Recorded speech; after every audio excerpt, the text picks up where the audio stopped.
আসসালামু আলাইকুম গাইজ, আজকে আপনাদের জন্য নিয়ে আসলাম নতুন একটা ভিডিও। আজকের ভিডিওটা একটু স্পেশাল, কারণ আমরা আজ খাইতে যাচ্ছি কাঁঠাল। তাও আবার আমাদের গাছের কাঁঠাল, একদম এই বছরের শেষ কাঁঠাল। যদিও কাঁঠাল খেতে আমার একটুও ভালো লাগে না, তারপরেও খাইতে আসছি, কারণ যেহেতু এটা বছরের শেষ কাঁঠাল।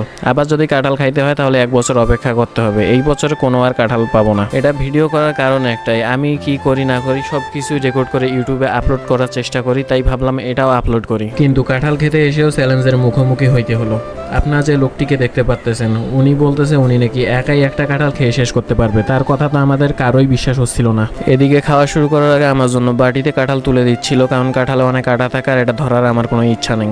আর এইদিকে তো আমি কাঁঠাল খাইতে খাইতে একটা কথাই ভাবতেছিলাম, এই লোক পুরা কাঁঠাল খাবে কেমনে, সেটাই দেখবো আজকে। আর এইদিকে এই লোকের কাণ্ড দেখেন, এত আস্তে আস্তে খাইতেছে, আমার মনে হয় না কখনোই একাই একটা শেষ করতে পারবে। তবে এখানে আমরা পাশাপাশি 2টা কাঁঠাল ভাঙছিলাম, একটা তুলতেছিল আম্মু আর একটা তুলতেছিল এই ভাই। একটা কাঁঠাল ছিল সাইজে অনেক বড়, আর একটা ছোটটা আমার খাইতে ভালো লাগে, কিন্তু বড়টা একটু ভালো লাগে না, তাই আমি এদিকে বসে ছোটটা খাচ্ছিলাম। যেমনটা আমি ভাবছিলাম, অর্ধেক নাই খেতে তো এনার অবস্থা একেবারে খারাপ, পুরাটা খাওয়া তো দূরের কথা। ভিডিওটা ভালো লাগলো অবশ্যই একটা লাইক করে দিবেন, আর চ্যানেলে নতুন হলে সাবস্ক্রাইব করতে ভুলবেন না। আমার এই চ্যানেলে প্রতিনিয়ত আমি ব্লগ টাইপের ভিডিও আপলোড করি, তাই যাদের আমার ভিডিওগুলো ভালো লাগে অবশ্যই সাবস্ক্রাইব করে দিবেন। দেখা হবে নতুন কোনো ভিডিওতে। আল্লাহ হাফেজ।